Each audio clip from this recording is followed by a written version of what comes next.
ಇನ್ನು ಪವರ್ ಸಿಕ್ಕೇ ಸಿಗುತ್ತೆ, ಶ್ರಮವಿದ್ದಲ್ಲಿ ಫಲ ಇದೆ ಅಂತ ಕೆಪಿಸಿಸಿ ಕಚೇರಿಯಲ್ಲಿ ಡಿಸಿಎಂ ಡಿಕೆ ಶಿವಕುಮಾರ್ ಹೇಳಿದ್ದಾರೆ. ಪವರ್ ಸಿಕ್ಕೇ ಸಿಗುತ್ತೆ, ಶ್ರಮ ಇದ್ದಲ್ಲಿ ಫಲ ಇದ್ದೇ ಇರುತ್ತೆ ಅಂತ ಡಿಕೆ ಶಿವಕುಮಾರ್ ಹೇಳಿದರು. ಕೆಪಿಸಿಸಿ ಕಚೇರಿಯಲ್ಲಿ ಮಾತನಾಡಬೇಕಾದ್ರೆ ಈ ಹೇಳಿಕೆಯನ್ನು ಕೊಟ್ಟಿದ್ದಾರೆ. ನಾನು ಎಲ್ಲಿರ್ತೀನೋ ಇಲ್ವೋ ಅದು ಮುಖ್ಯ ಅಲ್ಲ, ಎಲ್ಲದಕ್ಕೂ ಒಂದು ಕೊನೆ ಇದ್ದೇ ಇರುತ್ತೆ ಅಂತ ಡಿಕೆ ಹೇಳಿದ್ದಾರೆ. ಎಲ್ಲಿ ಮನಸ್ಸಿದೆಯೋ ಅಲ್ಲಿ ಮಾರ್ಗ ಇದ್ದೇ ಇದೆ ಅಂತ ಡಿಕೆ ಹೇಳಿರೋದು. ಎಲ್ಲಿ ಭಕ್ತಿ ಇದೆಯೋ ಅಲ್ಲಿ ಫಲ ಇದೆ ಅಂತ ಬಂಡೆ ಹಲವಾರು ಬಾರಿ ಒಂದು ಡೈಲಾಗ್ ಹೇಳಿದ್ದಾರೆ ಅವರು. ಎಲ್ಲಿ ಭಕ್ತಿ ಇದೆ ಅಲ್ಲಿ ಫಲ ಇದೆ ಅಂತ. 2028ಕ್ಕೆ ಮತ್ತೆ ಕಾಂಗ್ರೆಸ್ ಅಧಿಕಾರಕ್ಕೆ ಬರುತ್ತೆ ಅಂತ ಹೇಳಿದ್ದಾರೆ. ಯಾವತ್ತು ಎಲ್ಲದಕ್ಕೂ ಒಂದಿನ ಕೊನೆ ಇದ್ದೇ ಇರ್ತದೆ, ನೀವು ಅದಕ್ಕೆ ತಲೆ ಕೆಡಿಸ್ಕೋಬೇಕು. ನನಗೆ ವಿಶ್ವಾಸ ಇದೆ, ನಾ ಎಲ್ಲಿರ್ತೀನೋ ಬಿಡ್ತೀನೋ ಅದು ಮುಖ್ಯ ಅಲ್ಲ. ಈ ರಾಜ್ಯದಲ್ಲಿ ಮತ್ತೆ ಕಾಂಗ್ರೆಸ್ ಪಕ್ಷ ಖಂಡಿತ ಬಂದೇ ಬರ್ತದೆ. ನಿಮ್ಮ ಆತ್ಮವಿಶ್ವಾಸವನ್ನ ಕಳ್ಕೊಳಕ್ ಹೋಗ್ಬೇಡಿ. We should all leave on hope, we should all work. So power ಸಿಕ್ಕೇ ಸಿಗ್ತದೆ, ನೀವು ತಲೆ ಕೆಡಿಸ್ಕೊಳಕ್ ಹೋಗ್ಬೇಡಿ. ಅಂದ್ರೆ ಪವರ್ ಸಿಗ್ಬೇಕಾದ್ರೆ ಎಲ್ಲಿ ಶ್ರಮ ಇದೆಯೋ ಅಲ್ಲಿ ಫಲ ಇದೆ, ಎಲ್ಲಿ ಮನಸ್ಸಿದೆಯೋ ಅಲ್ಲಿ ಮಾರ್ಗ ಇದೆ, ಎಲ್ಲಿ ಭಕ್ತಿ ಇದೆಯೋ ಅಲ್ಲಿ ಭಗವಂತ ಇದ್ದಾನೆ.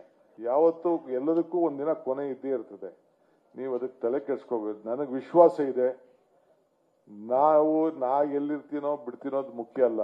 ಈ ರಾಜ್ಯದಲ್ಲಿ ಮತ್ತೆ ಕಾಂಗ್ರೆಸ್ ಪಕ್ಷ ಖಂಡಿತ ಬಂದೇ ಬರ್ತದೆ. ನಿಮ್ಮ ಆತ್ಮವಿಶ್ವಾಸವನ್ನ ಕಳ್ಕೊಳಕ್ ಹೋಗ್ಬೇಡಿ. We should all leave on hope, we should all work.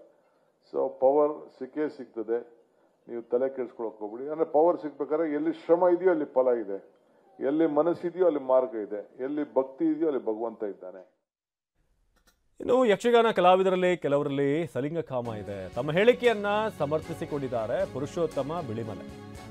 Dakshina Kannada ಜಿಲ್ಲೆ ಯಕ್ಷಗಾನದಲ್ಲಿ ಹೀಗೆ ನಡೀತಾ ಇತ್ತು ಅಂತ ಡಿಫೆಂಡ್ ಮಾಡ್ಕೊಂಡಿದ್ದಾರೆ. ನಾನು ಹೇಳಿದ್ದೇನು ತಪ್ಪಿಲ್ಲ ಅನ್ನೋತಾರೆ. ದಕ್ಷಿಣ ಕನ್ನಡ ಜಿಲ್ಲೆ ಯಕ್ಷಗಾನದಲ್ಲಿ ಹೀಗೆ ನಡೀತಾ ಇತ್ತು, ಈಗ ಬದಲಾಗಿದೆ, ಈಗ ಅದೆಲ್ಲ ನಡೆಯೋದಿಲ್ಲ ಅಂತ ಟಿವಿ ನೈನ್ಗೆ ಪುರುಷೋತ್ತಮ ಅವರು ಹೇಳಿದ್ದಾರೆ. ನನ್ನ ಹೇಳಿಕೆಗೆ ನಾನು ವಿಷಾದ ವ್ಯಕ್ತಪಡಿಸ್ತೇನೆ, ಯಾರಿಗಾದರೂ ನೋವಾಗಿದ್ದರೆ ನಾನು ಕ್ಷಮೆ ಯಾಚಿಸ್ತೇನೆ ಅಂತ ಕೂಡ ಯಕ್ಷಗಾನ ಕಲಾವಿದರ ಕ್ಷಮೆ ಯಾಚಿಸಿದ್ದಾರೆ. ನಮ್ಮ ಪ್ರತಿನಿಧಿ ಹರೀಶ್ ಅವರ ಮಾತನಾಡಿಸಿದ್ದಾರೆ ಪುರುಷೋತ್ತಮ ಅವರು. ಮನೆಗೆ ಕನ್ನಡ ಅಭಿವೃದ್ಧಿ ಪ್ರಾಧಿಕಾರದ ಅಧ್ಯಕ್ಷರಾಗಿರುವಂತಹ ಪ್ರೊಫೆಸರ್ ಬಿಳಿಮಲೆ ಅವರು ಕೊಟ್ಟಂತಹ ಒಂದು ಹೇಳಿಕೆ ಈಗ ರಾಜ್ಯಾದ್ಯಂತ ಸದ್ದನ್ನ ಮಾಡ್ತಿರುವಂತಹದ್ದು. ಯಕ್ಷಗಾನ ಕಲಾವಿದರು ಸಲಿಂಗಿಗಳು ಅನ್ನುವಂತಹ ಒಂದು ಹೇಳಿಕೆ ವಿವಾದವನ್ನ ಸೃಷ್ಟಿ ಮಾಡಿದೆ. ಇದ್ರ ಬಗ್ಗೆ ಮಾತಾಡಲಿಕ್ಕೆ ಸ್ವತಃ ನಮ್ಮ ಜೊತೆ ಬಿಳಿಮಲೆ ಅವರೇ ಇದ್ದಾರೆ, ಅವ್ರನ್ನ ಮಾತಾಡ್ಸೋಣ. ಸರ್, ಈ ಒಂದು ಹೇಳಿಕೆಯನ್ನ ಯಾವ ಸಂದರ್ಭದಲ್ಲಿ ಕೊಟ್ರಿ? ನಿಜವಾಗಿ ಆ ಹೇಳಿಕೆ ಅರ್ಥ ಏನು ಅಂತ ಸರ್? ನೀಲಗಾರರ ಕುರಿತಾದ ಆತ್ಮಚರಿತ್ರೆಯೊಂದನ್ನು ಕೃಷ್ಣಮೂರ್ತಿ ಹನೂರವರು ಸಂಪಾದಿಸಿದನ್ನು ನಾನು ಬಿಡುಗಡೆ ಮಾಡಲಿಕ್ಕೆ ಮೈಸೂರಿಗೆ ಹೋಗಿದ್ದೆ. ಮೈಸೂರಿನ ಪ್ರಸಾರಾಂಗ ಆ ಪುಸ್ತಕವನ್ನ ಪ್ರಕಟಿಸಿದೆ.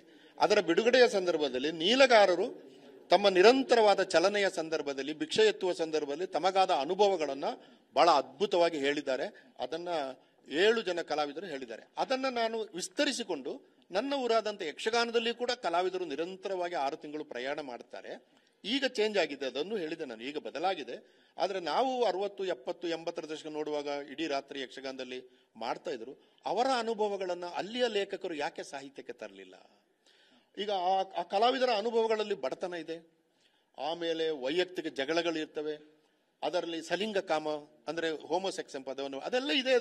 ಅದನ್ನ ಲೇಖಕರು ಗ್ರಹಿಸಿ ಅಕ್ಷರದಲ್ಲಿ ಮಂಡಿಸುವುದು ಅಂತಂದ್ರೆ ಕಲಾವಿದನ ದುಃಖ ದುಮ್ಮಾನಗಳಿಗೆ ಲೇಖಕರು ಅಕ್ಷರವಾಗದೇ ಹೋದರೆ ಅಕ್ಷರಕ್ಕೂ ಗೌರವ ಬರುವುದಿಲ್ಲ, ಲೇಖಕರಿಗೂ ಗೌರವ ಬರುವುದಿಲ್ಲ ಅಂತ. ಆದ್ದರಿಂದ ಲೇಖಕರ ಕಷ್ಟ ಕಾರ್ಪಣ್ಯಗಳ ಬಗ್ಗೆ ನೀವು ಬರೆದಾಗ ಸಮಾಜದ ಗಮನ ಕಲಾವಿದರ ಕಡೆ ಹೋಗ್ತದೆ, ಸರ್ಕಾರದ ಗಮನ ಅದರ ಕಡೆ ಹೋಗ್ತದೆ. ಹಾಗಾಗಿ ಈಗ ಯಕ್ಷಗಾನಕ್ಕೆ ಒಂದು ಪ್ರಾಧಿಕಾರ ಮಾಡಬೇಕು ಅಂತ ನಾವು ಇಲ್ಲೆಲ್ಲ ಮಾತಾಡ್ತಾ ಇದ್ದೀವಿ. ಯಕ್ಷಗಾನಕ್ಕೆ ಯಾಕೆ ಒಂದು ಪ್ರಾಧಿಕಾರ ಮಾಡಬಾರ್ದು? ಕಲಾವಿದರ ಬದುಕು ಉತ್ತಮ ಆಗಬೇಕು ಅಂತ.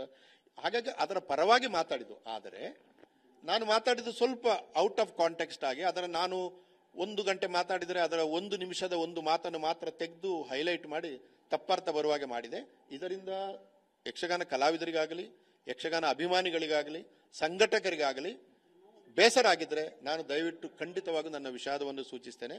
ನನಗೆ ಆ ಉದ್ದೇಶ ಯಾವುದಿಲ್ಲ, ಯಾಕಂದ್ರೆ ನಾನು ಸಹ ಒಬ್ಬ ಯಕ್ಷಗಾನ ಕಲಾವಿದನೇ. ಸರ್, ಈಗ ಯಕ್ಷಗಾನದಲ್ಲಿ ಆ ರೀತಿಯಾದಂತ ಒಂದು ವ್ಯವಸ್ಥೆ ಇದೆಯಾ ಅಂತ ಈಗ ಅಂದ್ರೆ ಆಕ್ರೋಶ ಈಗ ಬರ್ತಿರುವಂತದ್ದು, ಅಂದ್ರೆ ಯಕ್ಷಗಾನದಲ್ಲಿ ಆ ವ್ಯವಸ್ಥೆ ಇದೆಯಾ ಅಂತ ಈಗಲೂ? ಅಲ್ಲ, ಈಗ ಇಲ್ಲ ಅದು. ಯಾಕಂದ್ರೆ ಈಗ ಯಕ್ಷಗಾನ ಏನಾಗಿದೆ ಅಂದ್ರೆ 7 ಗಂಟೆಗೆ ಆರಂಭವಾಗಿ 11 ಗಂಟೆಗೆ ಮುಗೀತದೆ. ಎಲ್ಲ ಕಲಾವಿದರು ತಮ್ಮ ಕಲೆಯನ್ನು ಮುಗಿಸಿ ಕಾರುಗಳಲ್ಲಿ ಮನೆಗಳಿಗೆ ಹೋಗ್ತಾರೆ. ಆಮೇಲೆ ಬಹಳ ಚೆನ್ನಾಗಿದೆ ಈಗ. ಮತ್ತೆ ಯಕ್ಷಗಾನ ಸಂಘಟಕರು ಕೂಡ ಕಲಾವಿದರನ್ನು ತುಂಬಾ ಚೆನ್ನಾಗಿ ನೋಡ್ತಾರೆ. ಈಗ ಅಂಥದ್ದೇನು ಇಲ್ಲ. ಆದ್ರೆ ಒಂದು ಕಾಲದಲ್ಲಿ ಆ ಯಕ್ಷಗಾನ ಮೇಳಗಳು ತಿರುಗಾಟುವ ಗಂಜಿ ಮೇಳಗಳು ಅಂತ ಕರಿತಿದ್ವಿ. ಆಗ ಯಾರು ದುಡ್ಡು ಕೊಡ್ತಾ ಇದ್ದಾರೆ ಕಲಾವಿದರಿಗೆ? ಬರೀ ಗಂಜಿ ಕೊಡ್ತಾ ಇದ್ರು. ನೋಡಿ ಅಲ್ಲಿಂದ ಈಗ ಹೆಂಗೆ ಬಂದಿದೆ, ಎಷ್ಟು ಬೆಳೆದಿದೆ. ಹಾಗಾಗಿ ಒಂದು ಕಾಲದ ಘಟನೆ. ಇದಕ್ಕೆ ಲೇಖಕರು ಧ್ವನಿಯಾಗಬೇಕು ಅಂತ ನನ್ನ ಮನಸ್ಸಿನಲ್ಲಿ ಒಂದು ಆಸೆ ಇದೆ. ಇದು ನಾನು ಒಂದು ಕಂಡದನ್ನು ಹೇಳಿದ್ದು, ಇನ್ನು ಕಾಣದು ಎಷ್ಟು ಇರ್ಬೋದು, ತುಂಬಾ ಇರ್ಬೋದು. ಮತ್ತೆ ಇದು ಎಲ್ಲ ಕಲೆ. ಈಗ ಹಾಸ್ಟೆಲ್ಗಳಲ್ಲಿ ಕೂಡ ಹೋಮೋಸೆಕ್ಸ್ ಎಂಬುದು ತುಂಬಾ ಇರ್ತದೆ. ಈಗ ಹಾಗೆ ಹೇಳಿದ ಕೂಡಲೇ ಎಲ್ಲಿದೆ ಅಂತ ತೋರಿಸಿ ಅಂದ್ರೆ ಹೆಂಗೆ ಹೇಳೋದು ನಾನು? ಉದ್ದೇಶ ಸ್ಪಷ್ಟ ಏನು ಅಂತಂದ್ರೆ ಅವರ ಘನತೆಗೆ ತೊಂದರೆ ಆಗಬಾರ್ದು. ಒಂದು ವೇಳೆ ಅವರ ಘನತೆಗೆ ಹೇಳಿದ ತೊಂದರೆ ಆದ್ರೆ ನನ್ನ ಮಾತನ್ನು ಹಿಂತಕೊಳ್ತೀನಿ.